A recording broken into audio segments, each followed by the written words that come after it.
একজন মানুষ মাত্র 6 মাসে হারিয়ে ফেলল তার চাকরি, সম্মান, বন্ধু আর জীবনের সব স্বপ্ন। লোকেরা বলল, আল্লাহ যদি তোমার সঙ্গে থাকতেন তাহলে তোমার এই অবস্থা হতো না।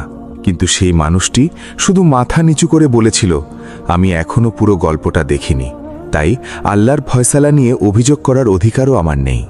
বছরখানেক পর যারা তাকে নিয়ে হাসত তারাই একদিন বলবে, এত বড় নেয়ামত কিভাবে পেলে? আর সে শুধু একটি উত্তর দেবে, আমি কিছুই করিনি, শুধু ধৈর্য ধরেছিলাম। শীতের এক কুয়াশা ভেজা ভোর, ফজরের আজানের ধ্বনি পুরো শহরে ছড়িয়ে পড়ছে। একটি পুরনো মসজিদের প্রথম কাতারে দাঁড়িয়ে আছে একজন যুবক। তার নাম সালেহ। মুখে ক্লান্তির ছাপ, চোখের নিচে কালো দাগ। দেখলেই বোঝা যায় অনেক রাত সে ঘুমায়নি। কিন্তু তাকবীরে তাহরিমা বলার সঙ্গে সঙ্গেই তার মুখে এমন প্রশান্তি নেমে এলো যেন পৃথিবীর সব দুশ্চিন্তা সিজদার মাটিতে গলে গেছে। সালাত শেষে অন্য সবাই চলে গেল, সালেহ একা বসে রইল, হাতে কুরআন। আজ তার তিলাওয়াত থেমে গেল একটি আয়াতে। আর যে ব্যক্তি আল্লাহর উপর ভরসা করে তার জন্য আল্লাহই যথেষ্ট। সে ধীরে ধীরে আয়াতকে আবার পড়ল, তারপর চোখ বন্ধ করে ফিসফিস করে বলল, হে আল্লাহ, আমি বুঝতে পারছি না আপনি কি পরিকল্পনা করেছেন, কিন্তু আমি জানি, হে আল্লাহ, আপনার পরিকল্পনা আমার পরিকল্পনার চেয়ে অনেক উত্তম। সে তখনও জানত না আজ থেকেই তার জীবনের সবচেয়ে কঠিন অধ্যায় শুরু হতে যাচ্ছে। সালেহ একটি আন্তর্জাতিক আমদানি রপ্তানি প্রতিষ্ঠানে হিসাব বিভাগের কর্মকর্তা ছিল। অফিসে তার একটি পরিচয় ছিল, যে মানুষটাকে টাকা দিয়ে কেনা যায় না। অনেকেই এটাকে প্রশংসা হিসেবেও বলতো, আবার অনেকেই এটাকে সমস্যা মনে করত। কারণ প্রতিষ্ঠানের কয়েকজন কর্মকর্তা দীর্ঘদিন ধরে গোপনে আর্থিক অনিয়ম করছিল। সালেহ বিষয়টি বুঝতে পারলেও কোনো অভিযোগ করেনি। সে শুধু নিজের দায়িত্ব সততার সঙ্গে পালন করত। প্রতিদিন অফিসে যাওয়ার আগে সে একটি দোয়া পড়ত, হাসবি আল্লাহু লা ইলাহা ইল্লাহু আলাইহি তাওয়াক্কালতু। তার বিশ্বাস ছিল যে দিনটি আল্লাহর নামে শুরু হয় সেদিন কখনো ক্ষতির দিন হতে পারে না। একদিন বিকেলে অফিসে জরুরি সভা ডাকলেন ব্যবস্থাপনা পরিচালক। সবাই উপস্থিত। পরিবেশ অস্বাভাবিক, কেউ কথা বলছে না। টেবিলের উপর মোটা একটি অডিট রিপোর্ট। ম্যানেজার গম্ভীর কণ্ঠে বললেন, কোম্পানির প্রায় 1 কোটি টাকার হিসেব মিলছে না। ঘর নিস্তব্ধ। হঠাৎ তিনি আরেকটি ফাইল খুললেন। সেখানে একটি ডিজিটাল অনুমোদনের তালিকা। সবশেষে লেখা, অনুমোদনকারী সালেহ। সালেহ যেন নিজের কানকেও বিশ্বাস করতে পারছিল না। সে উঠে দাঁড়ালো, স্যার, এটা অসম্ভব, আমি এই অনুমোদন দিইনি। ম্যানেজার ঠান্ডা গলায় বললেন, সিস্টেমে আপনার আইডি ব্যবহার হয়েছে, কেউ আমার আইডি ব্যবহার করেছে, সেটা তদন্তে দেখা যাবে। সেদিনই তাকে সাময়িক বরখাস্ত করা হলো। অফিস থেকে বের হওয়ার সময় যাদের সঙ্গে প্রতিদিন হাসি মুখে কথা হতো তারা আজ চোখ ফিরিয়ে নিল। কেউ কাছে এলো না, কেউ জিজ্ঞেসও করল না, তুমি সত্যি এটা করেছ? মানুষের বিচার খুব দ্রুত হয়, প্রমাণের আগেই রায় দিয়ে দেয়। মাগরিবের পর সালেহ সরাসরি মসজিদে চলে গেল। মসজিদ প্রায় খালি। এক কোণে বসেছিলেন বৃদ্ধ ইমাম। তিনি সালেহকে দেখে বললেন, আজ তোমাকে খুব ভাঙা লাগছে। সালেহ অনেকক্ষণ চুপ থাকার পর সব খুলে বলল। ইমাম মনোযোগ দিয়ে শুনলেন, তারপর কুরআনের একটি আয়াত তিলাওয়াত করলেন। হতে পারে তোমরা কোনো বিষয় অপছন্দ করছো, অথচ তা তোমাদের জন্য কল্যাণকর। আর হতে পারে তোমরা কোনো বিষয় ভালোবাসছো, অথচ তা তোমাদের জন্য অকল্যাণকর। আল্লাহ জানেন আর তোমরা জানো না। ইমাম বললেন, সালেহ, এই আয়াত মুখস্থ করা সহজ, কিন্তু নিজের জীবনে নেমে এলে এটাকে বিশ্বাস করা কঠিন। সালেহ নিচু স্বরে বলল, হুজুর, আমি চেষ্টা করব। দিন কেটে যেতে লাগলো। 1 সপ্তাহ, 2 সপ্তাহ, তারপর 1 মাস। তদন্ত শেষ হলো, কিন্তু প্রকৃত অপরাধীরা নিজেদের প্রভাব ব্যবহার করে সব দোষ সালেহের উপর চাপিয়ে দিল। আদালতে মামলা না গেলেও কোম্পানি তাকে স্থায়ীভাবে চাকরিচ্যুত করল। একটি চিঠি, কয়েকটি লাইন, আর তার বহু বছরের সুনাম যেন মুহূর্তেই শেষ। চাকরি হারানোর পর সে নতুন কাজ খুঁজতে লাগল। কিন্তু যেখানে যায় সবাই আগের প্রতিষ্ঠানের তথ্য দেখে প্রশ্ন করে, আপনার বিরুদ্ধে তো আর্থিক অনিয়মের অভিযোগ ছিল। সে একই উত্তর দেয়, অভিযোগ ছিল, কিন্তু আমি নির্দোষ। তবুও কেউ তাকে নেয় না। 2 মাস পর তার সঞ্চয় প্রায় শেষ। সে নিজের প্রিয় বইগুলোর কিছু বিক্রি করে দিল, পুরনো ঘড়িটাও বিক্রি করল। তবুও কারো কাছে হাত পাতল না, কারণ সে জানত রিজিক মানুষের হাতে নয়, আল্লাহর হাতে। এক রাতে তাহাজ্জুদের সালাতে সে এত দীর্ঘ সিজদা করল যে মসজিদের মুয়াজ্জিন ভেবেছিলেন হয়তো তার শরীর খারাপ হয়েছে। সালাত শেষে মুয়াজ্জিন কাছে এসে বললেন, বাবা, এত কাঁদছিলে কেন? সালেহ মৃদু হেসে বলল, আমি আল্লাহকে জিজ্ঞেস করছিলাম না কেন আমার সঙ্গে এমন হলো। আমি শুধু বলছিলাম, হে আল্লাহ, এই পরীক্ষায় যেন আমি আপনাকে হারিয়ে না ফেলি। বৃদ্ধ মুয়াজ্জিনের চোখ ভিজে গেল। তিনি রাসূলুল্লাহ সাল্লাল্লাহু আলাইহি ওয়াসাল্লামের একটি সহি হাদিস স্মরণ করিয়ে দিলেন, যার কল্যাণ আল্লাহ চান তাকে তিনি পরীক্ষায় ফেলেন। বাবা, মনে রেখো, প্রতিটি পরীক্ষা শাস্তির প্রমাণ নয়, অনেক সময় এটাই হয় আল্লাহর বিশেষ অনুগ্রহের শুরু। পরদিন বিকেলে একটি অচেনা নম্বর থেকে ফোন এলো। ওপাশের লোকটি বলল, আপনি যদি আজ সন্ধ্যায় দেখা করেন তাহলে আপনার সমস্যা শেষ হয়ে যেতে পারে। সালেহ কিছুক্ষণ নীরব রইল। কোথায় আসতে হবে? লোকটি একটি ঠিকানা বলল। সন্ধ্যায় সালেহ সেখানে পৌঁছল। একটি নির্জন অফিস। ভেতরে ঢুকতেই একজন স্যুট পরা ব্যক্তি সামনে এসে বসল। সে টেবিলের ওপর একটি মোটা খাম রাখল। খামের ভেতরে অনেক টাকা। লোকটি শান্ত গলায় বলল, এটা অগ্রিম। সালেহ অবাক হয়ে জিজ্ঞেস করল, কিসের জন্য? লোকটি হাসল। শুধু বলবেন যে হিসেবের ভুলটা আপনার অসাবধানতায়। কিন্তু সেটা তো মিথ্যা। মিথ্যা হলেও আপনার জীবন বদলে যাবে, চাকরিও ফিরে পাবেন। সালেহ খামের দিকে তাকিয়ে রইল। তার পকেটে তখন খুব সামান্য টাকা, সামনে পাহাড় সম সমস্যা, আর টেবিলের ওপর এমন পরিমাণ অর্থ যা তার সব সংকট এক মুহূর্তে শেষ করে দিতে পারে। ঘরের ভেতর নীরবতা। লোকটি আবার বলল, একটি সিদ্ধান্ত আর সব শেষ। সালেহ ধীরে ধীরে খামটি টেবিলের ওপারে ঠেলে দিল। তারপর দৃঢ় কণ্ঠে বলল, মানুষ আমাকে অপরাধী ভাবলে আমি সহ্য করতে পারি, কিন্তু আল্লাহর কাছে অপরাধী হয়ে বাঁচতে পারব না। লোকটির মুখের হাসি মিলিয়ে গেল। সে শুধু বলল, তুমি বড় ভুল করলে। সালেহ কোনো উত্তর দিল না। সে উঠে দরজার দিকে হাঁটতে শুরু করল। কিন্তু সে জানত না, ঘরের এক কোণে থাকা কালো কাঁচের ওপাশ থেকে একজন মানুষ শুরু থেকে শেষ পর্যন্ত তার প্রতিটি কথা শুনছিলেন। আর সেই অচেনা মানুষটির একটি সিদ্ধান্তই কয়েক মাস পর সালেহের পুরো জীবন বদলে দেবে। সালেহ দরজাটা খুলে ধীরে ধীরে বাইরে বেরিয়ে এলো। রাত নেমে এসেছে, শহরের আলো ঝলমল করছে, কিন্তু তার ভেতরে যেন এক অদ্ভুত প্রশান্তি। হাতে কোনো টাকা নেই, চাকরি নেই, ভবিষ্যতের কোনো নিশ্চয়তা নেই।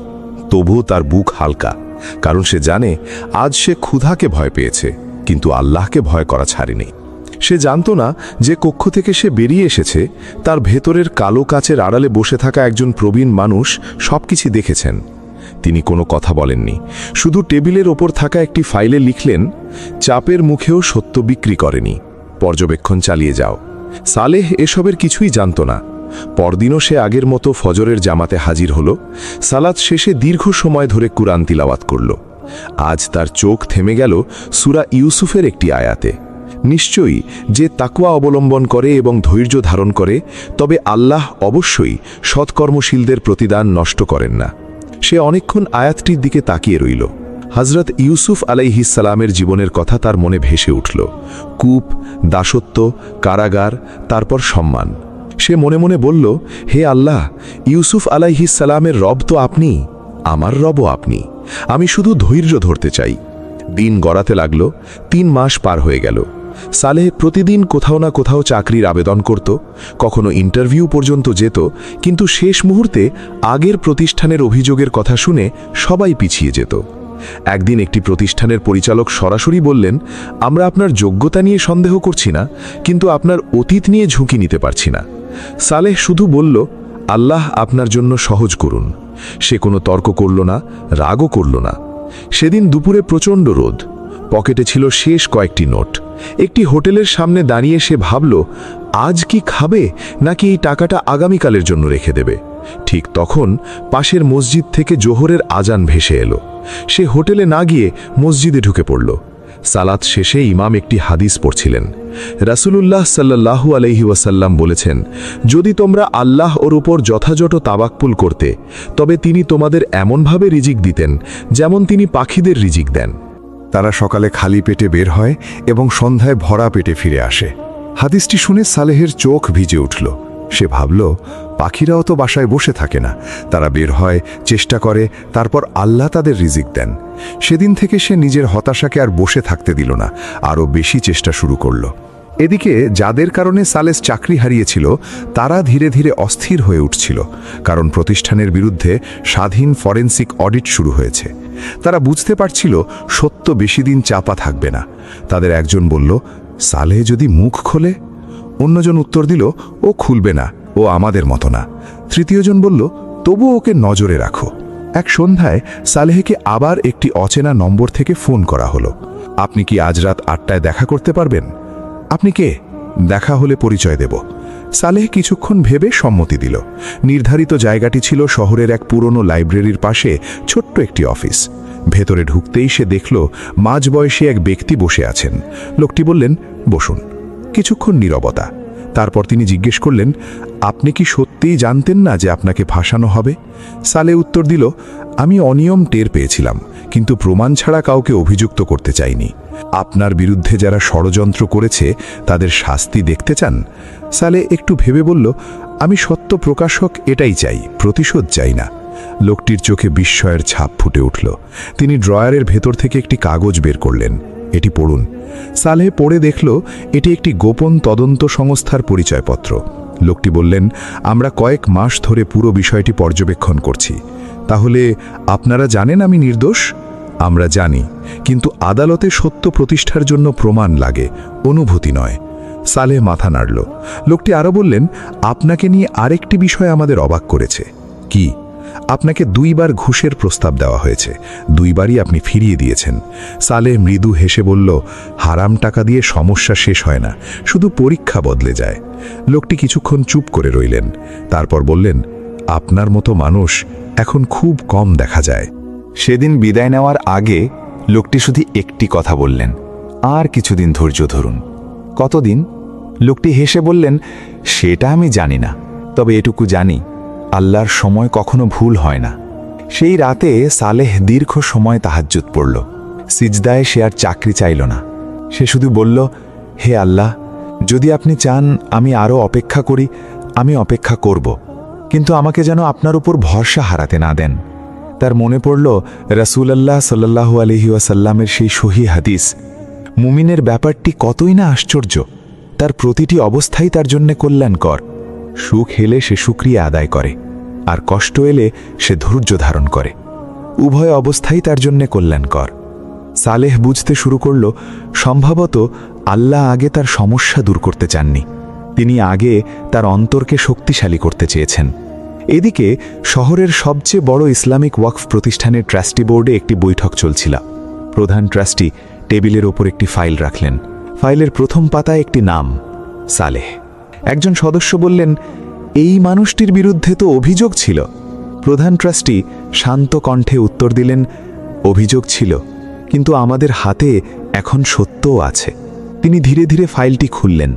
প্রতিটি নথি, প্রতিটি সাক্ষ্য, প্রতিটি ডিজিটাল প্রমাণ একটি বিষয়ই প্রমাণ করছিল, সালেহ শুধু নির্দোষ নন, বরং তিনি এমন একজন মানুষ যিনি নিজের ভবিষ্যৎ হারানোর ঝুঁকি নিয়েও সত্যকে বিক্রি করেননি। বোর্ডরুমে গভীর নীরবতা নেমে এলো। তারপর প্রধান ট্রাস্টি বললেন, আমরা একজন কর্মচারী খুঁজছি না, আমরা এমন একজন মানুষ খুঁজছি যার ওপর আল্লাহর বান্দাদের আমানত নিরাপদ থাকবে। সবাই নীরবে সম্মতি জানালো, কিন্তু সালেহ তখনও কিছুই জানত না। সে শুধু ভাবছিল, আর কতদিন? আর সেই প্রশ্নের উত্তর নিয়ে ভোরের সূর্য ধীরে ধীরে দিগন্তে উঠতে শুরু করল। ফজরের সালাত শেষ হয়েছে। মসজিদের ভেতর এখনও কয়েকজন কুরআন তিলাওয়াত করছেন। সালেহ তাসবিহ শেষ করে জুতো পরতে যাবে, এমন সময় তার ফোন বেজে উঠল। অচেনা নম্বর। আসসালামু আলাইকুম, আপনি কি সালেহ? ওয়ালাইকুম আসসালাম। জি, আমি আল আমানা ওয়াকফ ট্রাস্ট থেকে বলছি। আজ সকাল 9টায় আপনি কি আমাদের প্রধান কার্যালয়ে আসতে পারবেন? সালেহ শান্ত কণ্ঠে বলল, ইনশাল্লাহ আসব। ফোন কেটে যাওয়ার পর সে কোনো অনুমান করল না। সে শুধু 2 হাত তুলে দোয়া করল, হে আল্লাহ, আপনি আমার জন্য যা উত্তম সেটাই সহজ করে দিন। সকাল 9টা। বড় একটি ভবনের সামনে দাঁড়িয়ে আছে সালেহ। তাকে সরাসরি ট্রাস্টি বোর্ডের কক্ষে নিয়ে যাওয়া হলো। ভেতরে 5 জন সদস্য বসে আছেন। সবার সামনে একটি মোটা ফাইল। প্রধান ট্রাস্টি বললেন, সালেহ, আজ আমরা আপনার সাক্ষাৎকার নেব না। আজ আমরা আপনাকে একটি সত্য জানাতে চাই। সালেহ নীরবে বসে রইল। প্রধান ট্রাস্টি ফাইল খুললেন। গত 6 মাস ধরে আমরা আপনার বিষয়ে স্বাধীন তদন্ত করেছি। সালেহ অবাক হয়ে তাকালো। আমার বিষয়ে? জি, কারণ আমাদের প্রতিষ্ঠানের অর্থ পরিচালনার দায়িত্ব এমন কাউকে দিতে পারি না যার চরিত্র যাচাই করা হয়নি। তিনি এক একে নথি দেখাতে লাগলেন। ফরেনসিক অডিট রিপোর্ট, সার্ভারের লগ, সিসিটিভি বিশ্লেষণ, ডিজিটাল সিগনেচারের কারিগরি প্রতিবেদন, সব কিছু একটিই প্রমাণ করল সালেহের আইডি হ্যাক করে তার নামে ভুয়া অনুমোদন দেওয়া হয়েছিল। প্রধান ট্রাস্টি বললেন, আপনি যেদিন বরখাস্ত হয়েছিলেন সেদিন আপনি অপরাধী ছিলেন না, আপনি ছিলেন একটি ষড়যন্ত্রের শিকার। সালেহের চোখ ভিজে উঠল, কিন্তু সে একটিও কথা বলল না। এরপর প্রধান ট্রাস্টি আরেকটি কাগজ সামনে রাখলেন। এটি সেই দিনের প্রতিবেদন যেদিন আপনাকে ঘুষের প্রস্তাব দেওয়া হয়েছিল। সালেহ বিস্মিত, আপনারা সেটা জানতেন? প্রধান ট্রাস্টি মৃদু হেসে বললেন, যে কক্ষে আপনি টাকা ফিরিয়ে দিয়েছিলেন সেই কক্ষের অন্য পাশে আমরাই ছিলাম। সালেহ স্তব্ধ। তিনি বললেন, আমরা আপনার জ্ঞান পরীক্ষা করিনি, আমরা আপনার ঈমান, আমানতদারিতা এবং তাকওয়া পর্যবেক্ষণ করেছি। তারপর তিনি রাসূলুল্লাহ সাল্লাল্লাহু আলাইহি ওয়াসাল্লামের একটি সহিহ হাদিস স্মরণ করিয়ে দিলেন, সত্যবাদিতা নেকির দিকে নিয়ে যায়, আর নেকি জান্নাতের দিকে নিয়ে যায়। একজন মানুষ সত্য বলতে বলতে আল্লাহর কাছে সত্যবাদী হিসেবে লিখিত হয়, আর মিথ্যা পাপের দিকে নিয়ে যায়, আর পাপ জাহান্নামের দিকে নিয়ে যায়। তিনি বললেন, আপনি চাকরি হারিয়েছেন কিন্তু সত্য হারাননি। আর আমরা এমন একজন মানুষই খুঁজছিলাম। টেবিলের ওপর একটি খাম রাখা হলো। সালে খুলে দেখল, নিয়োগপত্র, পদ প্রধান আর্থিক তত্ত্বাবধায়ক, বেতন আগের চাকরির 4 গুণ, সঙ্গে একটি শর্ত লেখা ছিল, এই প্রতিষ্ঠানের প্রতিটি সম্পদ আল্লাহর আমানত হিসেবে পরিচালনা করতে হবে। সালেহের চোখ বেয়ে অশ্রু গড়িয়ে পড়ল। সে শুধু বলল, আলহামদুলিল্লাহ। কয়েক সপ্তাহ পর আদালতের চূড়ান্ত তদন্ত প্রতিবেদন প্রকাশিত হল। প্রকৃত অপরাধীরা গ্রেফতার হল। সালেহের নির্দোষিতা আনুষ্ঠানিকভাবে প্রমাণিত হল। যারা একদিন তার দিকে সন্দেহের চোখে তাকিয়েছিল তারা আজ লজ্জিত। অনেকেই এসে বলল, আমাদের ক্ষমা করে দিন। সালেহ মৃদু হেসে বলল, আমি আপনাদের বিরুদ্ধে কোনো বিদ্বেষ রাখিনি। তার মনে পড়ল আল্লাহর বাণী, যে ক্ষমা করে এবং সংশোধনের পথ অবলম্বন করে তার প্রতিদান আল্লাহর কাছে। কয়েক মাস পরে একটি ইসলামিক যুব সম্মেলনে তাকে বক্তব্য দিতে আমন্ত্রণ জানানো হলো। হল ভর্তি তরুণ, সবাই জানতে চায়, আপনি কিভাবে এত বড় বিপদে ভেঙে পড়লেন না? সালেহ মাইক্রোফোনের সামনে দাঁড়িয়ে কিছুক্ষণ নীরব রইল, তারপর বলল, আমি ভেঙেছিলাম। হলরুম নিস্তব্ধ। সে আবার বলল, হ্যাঁ, আমি কেঁদেছি, অনেক রাত কেঁদেছি, কিন্তু একটি কাজ কখনো করিনি, আল্লাহর বিরুদ্ধে অভিযোগ করিনি। সে বলল, আমি বুঝেছি, ধৈর্য মানে চোখের পানি না ফেলা নয়, ধৈর্য মানে কাঁদতে কাঁদতেও আল্লাহর ওপর ভরসা না হারানো। তারপর সে সূরা আশ-শারাহ থেকে তিলাওয়াত করল, নিশ্চয়ই কষ্টের সাথেই রয়েছে স্বস্তি, নিশ্চয়ই কষ্টের সাথেই রয়েছে স্বস্তি। সে বলল, আমি এই আয়াতের তাফসির বইয়ে পড়েছিলাম, কিন্তু জীবনে এসে এর অর্থ অনুভব করেছি। এরপর সে রাসূলুল্লাহ সাল্লাল্লাহু আলাইহি ওয়াসাল্লামের একটি সহিহ হাদিস শোনাল, যদি তোমরা আল্লাহর উপর যথাযথ তাওয়াক্কুল করতে তবে তিনি তোমাদের এমনভাবে রিজিক দিতেন যেমন তিনি পাখিদের রিজিক দেন। তারা সকালে খালি পেটে বের হয় এবং সন্ধ্যায় ভরা পেটে ফিরে আসে। সালেহ বলল, পাখি বাসায় বসে রিজিকের অপেক্ষা করে না, আমিও করিনি। আমি চেষ্টা করেছি, দরজায় দরজায় গেছি, বারবার প্রত্যাখ্যাত হয়েছি, কিন্তু ফল আল্লাহর হাতে ছেড়ে দিয়েছিলাম। একজন তরুণ দাঁড়িয়ে প্রশ্ন করল, ভাই, যদি আল্লাহ দেরি করেন? সালেহ মৃদু হেসে বলল, আল্লাহ দেরি করেন না, তিনি সঠিক সময় দেন, আমরা শুধু সময়টা বুঝতে পারি না। তারপর সে সূরা আল বাকারার আয়াতটি পড়ল, হতে পারে তোমরা কোনো বিষয় অপছন্দ করছো, অথচ তা তোমাদের জন্য কল্যাণকর। আল্লাহ জানেন আর তোমরা জানো না। বছরখানেক পর সালেহ আবার সেই পুরনো মসজিদের প্রথম কাতারে দাঁড়িয়ে আছে। সব কিছু বদলে গেছে। চাকরি বদলেছে, মানুষের দৃষ্টিভঙ্গি বদলেছে, জীবনের অবস্থা বদলেছে, কিন্তু একটি জিনিস বদলায়নি, ফজরের পর তার দীর্ঘ সিজদা। আজও সে একইভাবে কাঁদছে, তবে আজ তার কান্না অভিযোগের নয়, শুকরিয়ার। সিজদায় সে শুধু বলল, হে আল্লাহ, যেদিন আমি ভেবেছিলাম আপনি আমার সব দরজা বন্ধ করে দিয়েছেন, সেদিন আপনি আসলে আমাকে এমন একটি দরজার দিকে নিয়ে যাচ্ছিলেন যেটা আমি কল্পনাও করতে পারিনি। আপনি আমার দোয়া শুধু কবুল করেননি, আমার দোয়ার চেয়েও উত্তম কিছু দিয়েছেন। আলহামদুলিল্লাহ। মসজিদের জানালা দিয়ে সকালের সূর্যের আলো ভেতরে পড়ছিল। সেই আলো যেন একটি সত্যকে আরও স্পষ্ট করে দিচ্ছিল। আল্লাহর পরিকল্পনা কখনো ভুল হয় না। আমরা শুধু পুরো গল্পটা একসঙ্গে দেখতে পাই না।